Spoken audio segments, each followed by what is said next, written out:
I've always considered myself a highly sensitive person. Now, I do not label this as good or bad. Highly sensitive people are just said to be, and I quote, built more deeply and emotionally than most people. And I know that there are a lot of people out there like me. We have a heightened awareness to stimuli around us. Injustice deeply bothers us. We often experience high levels of anxiety, and picking up on the needs of others feels like second nature to us. We think about things often, and then we think about them some more, making us slower in action taking, yet perhaps less likely to make mistakes too.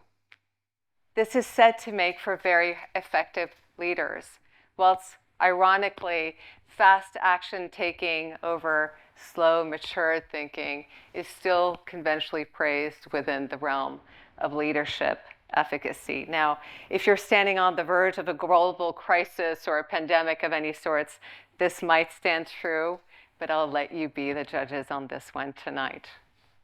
Yet it's undoubtedly why I connect so deeply to people and why they connect with me. Now, imagine with me for one moment. The ultrasound went quiet, and those little heartbeats vanished towards the heavens. The divorce settlement was finally reached, and grief took center stage. The cancer diagnosis was confirmed, and all started to spin out of dread. The person you once loved or cared for or knew took their life, and shock held no name. The exhaustion had peaked, and every single effort felt like moving a mountain. Now, the list of real-life hardships could go on, as we all know, yet the point here is that these are our stories as we navigate the school of life. And imagine a workplace that silently demands that you mute your emotions whilst you're going through these hardships. How would that feel? Swinging that office door open day in and day out with your masks of invulnerability on out of fear, shame, emotional or behavioral workplace stigma, when what you are going through has no voice because emotions in the workplace still equates to weakness or unprofessionalism. There is something deadly wrong in how we can allow ourselves to perpetuate this workplace code of conduct in this so-called evolved era in which we live in today. According to American analytics firm Gallup, 81,396 hours is how long the average person spends working throughout their lifetime, making sleep the only thing we do more than work. Now, the point here is that life can be found in work, so long as it feeds us emotionally. Yet living life in a workplace where no one talks about their emotions, I don't know about you, but I would suffocate in a place like that. And it begs the question, who wouldn't? I always seem to circle back to one of Albert Einstein's quotes, which states, "Our separation from each other is an optical illusion.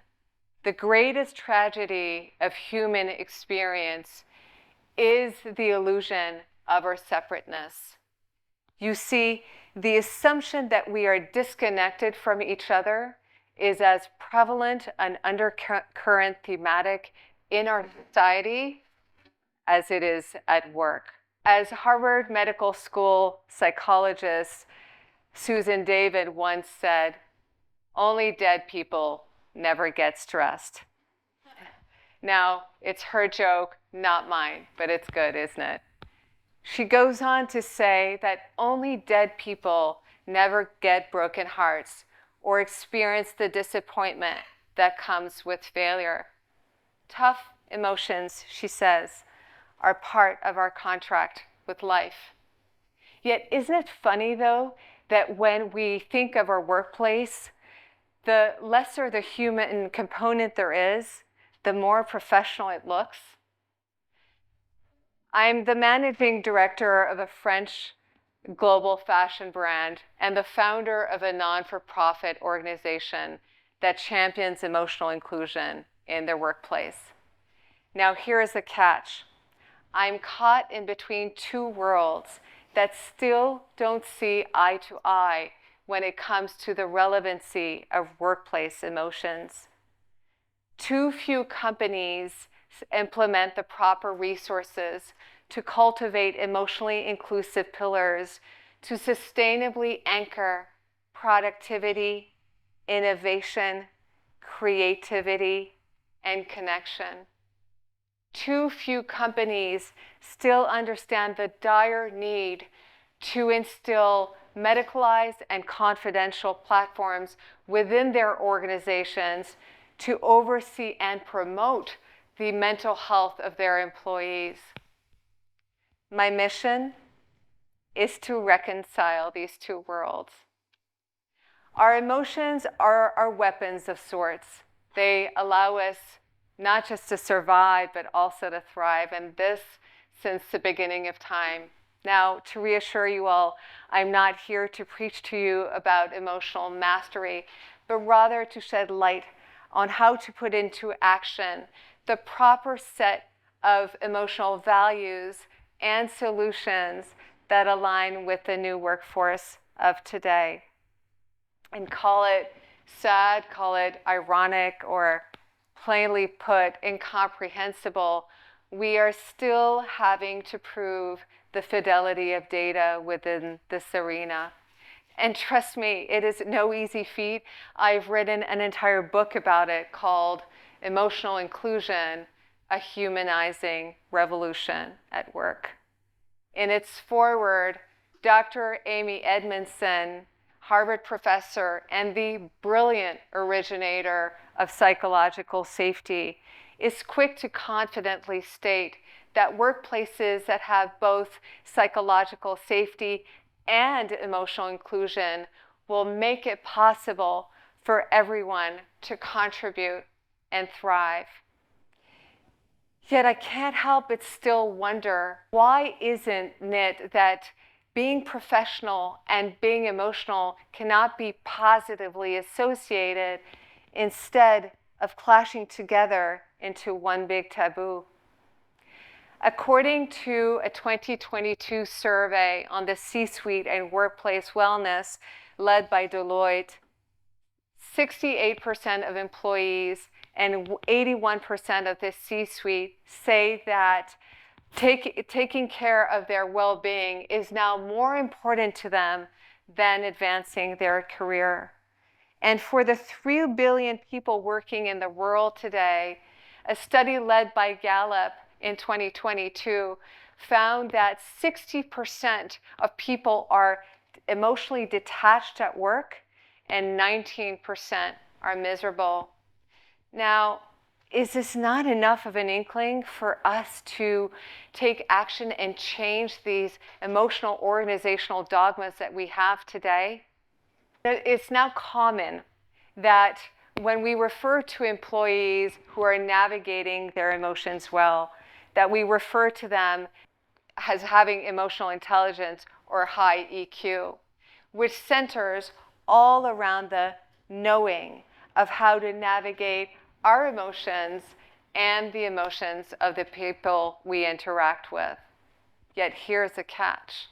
Emotional intelligence also teaches us how to withhold our emotions and thus forges us into very good actors. And no doubt could we all, at this stage, win Oscars when it comes to hiding the very essence of our humanness. The psyche reflects fear. Fear of not fitting into society's definition of what it means to be normal. Fear of being fully seen. fear of being labeled, fear of being blacklisted, or fear of being plainly put, fired. And can we please address the elephant in the room, which is the fear that organizations have of inviting emotions into their workplace as if it were synonymous of welcoming more problems and thus less productivity as a whole? Emotional inclusion in the workforce was birthed when I deep dived into the matter. And I realized that companies that have the luxury to have diversity, equity, and inclusion platforms speak of all kinds of inclusion, and yet they negate to speak about the form of inclusion that is the closest to our humanity, and that is our emotional selves. That was my aha moment and such a wake-up call. According to a Harvard Business Review article, up to 80% of people will experience a diagnosable mental health condition throughout their lifetime, whether they know it or not. And yet, 60% of employees have never spoken about their mental health condition at work. The fear of stigma is the landmine of our collective psyche.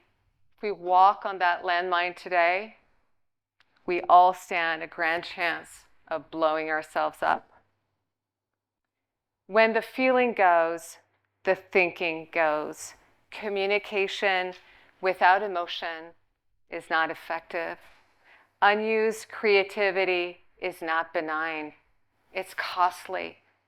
Staff turnover, lack of engagement, sick days, or shall we call them burnout days, and it's deadly. According to the World Health Organization, 700,000 people claim their own lives every year. Now, I have to ask all of you here tonight, is this sitting well with you, or is it just me ruminating over the rigid conformity of our workplace?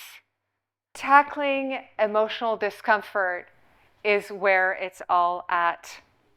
Understanding that deepening the dialogue means weakening the stigma, and choosing to walk the muddy path of courage is where we will allow ourselves or allow there to be humanist change to happen.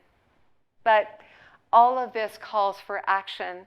And I think that it is a safe assumption to say that emotional intelligence is all about the knowing, yet emotional inclusion is all about the doing.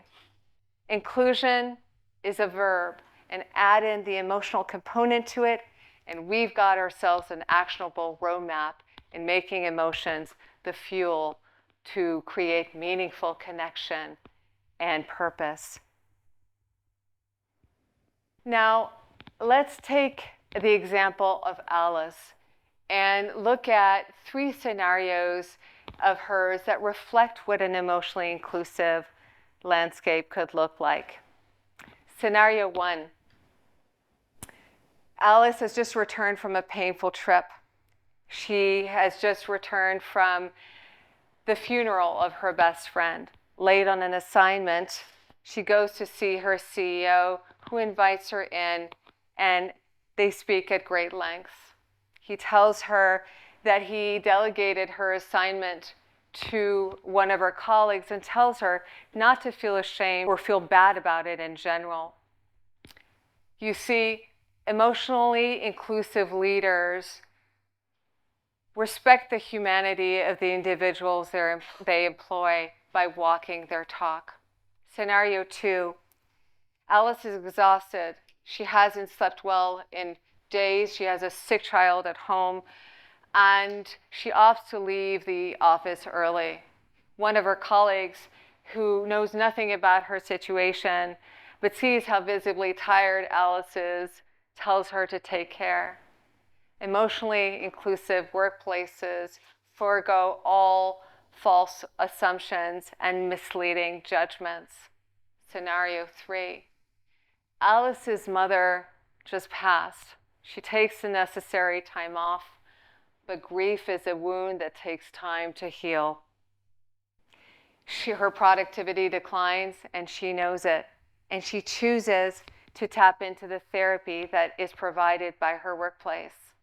Emotionally inclusive workplaces provide mental health insurance schemes and policies as the status quo. You see, when we welcome each other's emotional realms, it makes us the consciously competent ones.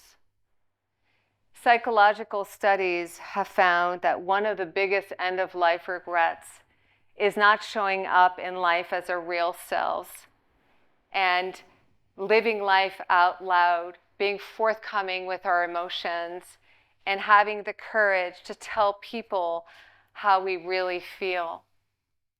Accepting that it's okay not to be okay, but it's not okay to stay that way, in the words of Perry Noble, calls for a humanizing revolution at work.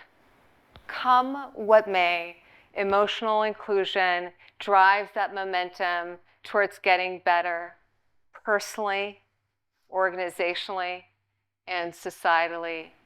It is the fuel to existing fearlessly at work and creating a wholesome new mindset in the workforce, present and future.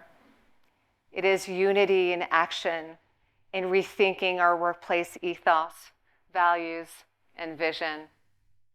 Now, whilst I realize that at this stage I might have depressed half of you, or if not all of you, and sorry, that was not my intention, I would just like to leave you with this poem a dear friend of mine once wrote, and which is a spin on an earlier poem written by Marianne Williamson. And it goes like this. Our biggest fear is not how small we are, but how strong we can be overall. Don't hide your light, let it shine. Let others see it's also their time. We are all born to shine real bright. No need to hide. That isn't right.